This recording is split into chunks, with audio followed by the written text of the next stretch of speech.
بسم اللہ الرحمن الرحیم۔ السلام علیکم۔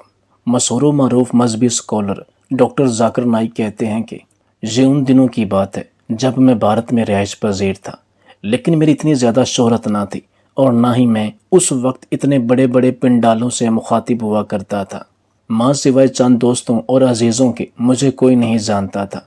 اس وقت میرے پاس مذہبی طور پر بھی اتنا زیادہ علم نہیں تھا بنسبت آج کے، گو کہ میں آج بھی سیکھ رہا ہوں، لیکن اس وقت میں اس لائن میں قدم نہیں جما پایا تھا۔ قصہ مختصر یہ کہ میرے ایک مسلمان دوست نے مجھ سے 1,00,000 روپیہ مانگا۔ میرا یہ دوست امیر کبیر تھا، لیکن اسے مزید رقم کی ضرورت تھی کیونکہ اس نے نئی گاڑی خریدی تھی۔ اس وجہ سے اس نے مجھ سے 1,00,000 روپیہ مانگا۔ اسے اس بات کی خبر تھی کہ ان دنوں میرے پاس 1,00,000 روپیہ موجود بھی ہے، لہٰذا میں نے کہا ٹھیک ہے 1,00,000 دے دیتا ہوں، لیکن پیسہ لیتے وقت 2 گواہ ہوں گے اور اسٹامپ پیپر پر لکھ کر بھی دینا ہوگا۔ اس نے کہا مجھ پر یقین نہیں ہے۔ میں نے کہا بالکل ہے، مگر شریعت کے مطابق قانونی کارروائی ضروری ہے۔ دین اسلام میں بتایا گیا ہر ایک عمل، ہر ایک حکم انسانی بھلائی کے لیے ہی ہے، اور یہ تمام احکامات ہم سب کے لیے ہی ہیں کہ ہم اس پر عمل پیرا ہو کر ایک دوسرے کو پریشان ہونے یا کرنے سے بچائیں۔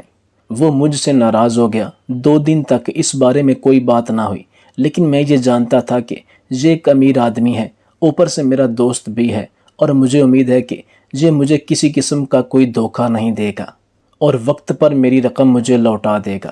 میں نے منانے کے لیے اسے کہا کہ میں مذاق کر رہا تھا، حالانکہ میں نے مذاق نہیں کیا تھا۔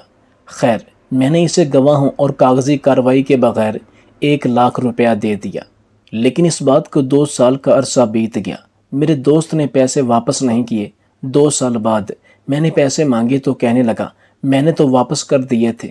میں نے کہا کہ جھوٹ بولتے ہو، تو وہ غصے سے کہنے لگا کہ تم مجھے جھوٹا سمجھتے ہو، کوئی گواہ ہے تمہارے پاس، کوئی ثبوت ہے تو پیش کرو۔ میرے کچھ دوست اور محلے دار بڑے بدمعاش قسم کے تھے۔ انہوں نے کہا کہ تم ہمیں 20,000 خرچہ پانی دو، پھر کہا ہم تمہیں اس سے پیسے لے کر دیتے ہیں، اور یہ ایک نئی پریشانی تھی۔ 2-4 روز اس بارے میں سوچنے کے بعد مجھے یہ مناسب نہیں لگا کہ ایک تو ہر جگہ واویلا ہوگا، اور دوسرا میرا دوست کبھی بھی اس طرح پیسے نہیں دے گا اور بات بڑھ جائے گی، کیونکہ اس طرح میری بھی بدنامی ہوگی اور میرے دوست کی بھی۔ کچھ لوگ اسے برا بھلا کہیں گے تو کچھ لوگ مجھے، کیونکہ میں ان چیزوں سے بہت زیادہ ڈرتا تھا۔ لیکن یہ بھی حقیقت ہے کہ ان دنوں مجھے پیسوں کی اشد ضرورت تھی، اور میرے پاس اس کے علاوہ اور کوئی رقم بھی نہ تھی، جس وجہ سے میں دن رات پریشان رہنے لگا۔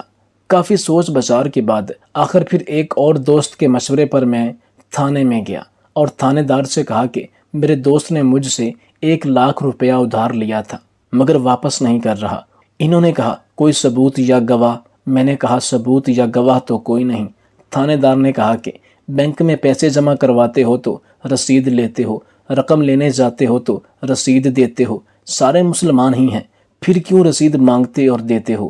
اس لیے کہ قانونی کارروائی ضروری ہے، آپ جھوٹے ہو ورنہ ثبوت لاؤ۔ تنگ آ کر میں نے بھی 2 اپنے دوستوں کو بطور جھوٹے گواہ تیار کیا اور ان کے ذریعے سے تھانے دار کے پاس گیا۔ انہوں نے تحریری طور پر لکھا کہ فلاں دوست نے اس کے پیسے دینے ہیں۔ پھر گواہی دینے والے دوستوں کی کئی غلط باتیں زندگی میں مجھے ماننا پڑی۔ تھانے دار نے قرضہ لینے والے دوست کو بلایا، اس نے 20,000 تھانے دار کو دیا اور الٹا میرے خلاف پرچہ کروا دیا۔ میرے پیسے پہلے ہی پھنسے ہوئے تھے، اوپر سے پرچہ ہونے پر میں نے اپنے دوست سے معافی مانگی اور بیان دیا کہ اس نے میرے کوئی پیسے نہیں دینے۔ تب کہیں اس نے مسکراتے ہوئے پرچہ واپس لیا۔ جب میں گھر آیا تو گھر والوں نے علیحدہ پریشان کیا کہ گھر کے حالات اچھے نہیں، دوست بھی ایسے ہی بنائے ہوئے ہیں۔ ایک غلط فیصلے نے بہت ذلیل کروایا، اور جو مجھے پریشانی کا سامنا کرنا پڑا یہ میں ہی جانتا ہوں۔ اس دن مجھے یہ خیال بار بار آیا کہ یہ دنیا ہے اور اللہ تعالیٰ نے اس میں زندگی گزارنے کے اصول بھی عطا فرمائے ہیں۔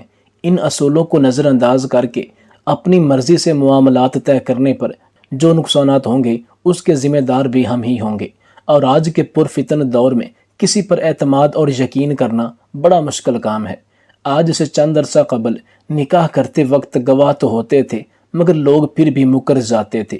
اس لیے مختلف ممالک میں اسلامی قانون کو لاگو کرتے ہوئے نکاح فارم متعارف کروایا تاکہ عوام جھوٹ نہ بولیں۔ اب طلاق دے کر بھی لوگ مکر جاتے ہیں اور کہتے ہیں نہیں دی۔ یہ کہانی بہت سے لوگوں کی ہے۔ گواہ اور تحریری دستاویزات بنانے سے وہی ڈریں گے جو غلط کام کرتے ہیں یا مجھ جیسے جاہل کو سبز باغ دکھا کر لوٹنا چاہتے ہیں۔ قرآن پاک میں ہے، اے ایمان والو، جب تم لین دین کا کوئی معاملہ کیا کرو تو اس کو تحریر کر لیا کرو اور 2 گواہ بھی بنا لیا کرو۔ سورہ بقرہ۔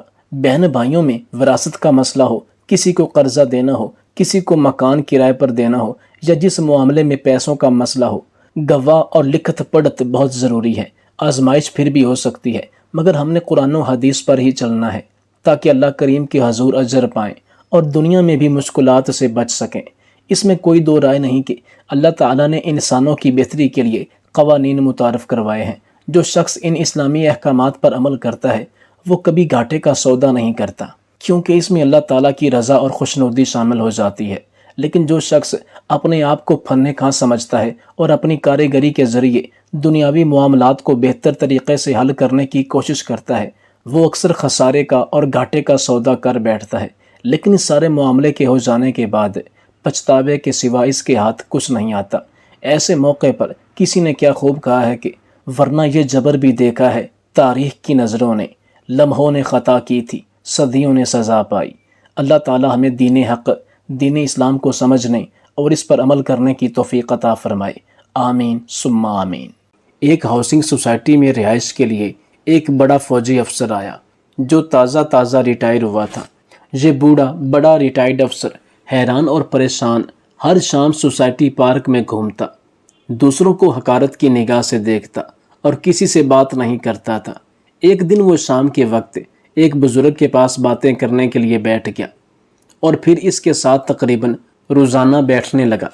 اس کی گفتگو کا ہمیشہ ایک ہی موضوع رہتا تھا، میں اتنا بڑا افسر تھا جس کا کوئی تصور بھی نہیں کر سکتا اور نہ پوچھ سکتا ہے۔ یہاں میں مجبوری میں آیا ہوں، فلاں ملک کے صدر کے ساتھ میرے تعلقات تھے، فلاں ملک کے وزیر خارجہ میرے گھر آیا تھا، میں نے فلاں کارنامہ انجام دیا، جو کسی نے نہ کیا وہ میں نے سرزد کیا، فلاں۔ اور وہ بزرگ اس کی باتیں سکون سے سنتے تھے۔ ایک دن جب ریٹائرڈ فوجی جنرل افسر نے دوسرے ساتھی کے بارے میں کچھ جاننے کی کوشش کی تو اس بزرگ نے بڑی انکساری کے ساتھ اسے جواب دے کر دانش مندی کی بات بتائی۔ اس نے وضاحت کی، ریٹائرمنٹ کے بعد ہم سب فیوز بلب کی طرح ہو جاتے ہیں، اس کی اب کوئی اہمیت نہیں رہتی کہ یہ بلب کتنی وولٹیج کا تھا، کتنی روشنی اور چمک دیتا تھا۔ فیوز ہونے کے بعد اس بات سے کوئی فرق نہیں پڑتا۔ انہوں نے اپنی بات جاری رکھتے ہوئے کہا کہ میں گزشتہ 5 سالوں سے سوسائٹی میں رہ رہا ہوں اور کسی کو یہ نہیں بتایا کہ میں 2 بار پارلیمنٹ کا ممبر رہا ہوں۔ یہاں ایک اور صاحب ہیں، وہ ریلوے کے جنرل مینیجر تھے۔ یہاں گلزار صاحب ہیں، فوج میں بریگیڈیئر تھے۔ پھر ندیم صاحب ہیں جو ایک کمپنی کے کنٹری ہیڈ تھے۔ انہوں نے یہ باتیں کسی کو نہیں بتائیں، حتیٰ کہ مجھے بھی نہیں، لیکن ہم سب جانتے ہیں فیوز کے تمام بلب اب ایک جیسے ہیں، چاہے وہ 0، 40، 60، 100 واٹ ہیلوجن ہو یا فیلڈ لائٹ کے واٹ ہوں، اب کوئی روشنی نہیں دیتا اور بے فائدہ ہیں۔ اور ہاں، اس بات کی آپ کو جس دن سمجھ آ جائے گی آپ معاشرے میں سکون زندگی گزار سکیں گے۔ ہمارے ہاں طلوع اور غروب آفتاب کو یکساں احترام دیا جاتا ہے، لیکن اصل زندگی میں ہم طلوع آفتاب کی قدر زیادہ کرتے ہیں۔ جتنی جلدی ہم اس کو سمجھیں گے اتنا جلدی ہی ہماری زندگی آسان ہو جائے گی۔ لہٰذا فیوز بلب ہونے سے پہلے جتنی بھی خیر کی زیادہ سے زیادہ روشنی پھیلا سکتے ہو پھیلا دو، تاکہ کل کو جب اندھیرے کمرے میں جاؤ تو یہی روشنی کام آئے، ورنہ جانا تو ہر حال میں ہے۔ اگر روشنی اکٹھی نہیں کرو گے تم تو پہلے فیوز ہو اور وہاں بھی اندھیرا ہی رہے گا۔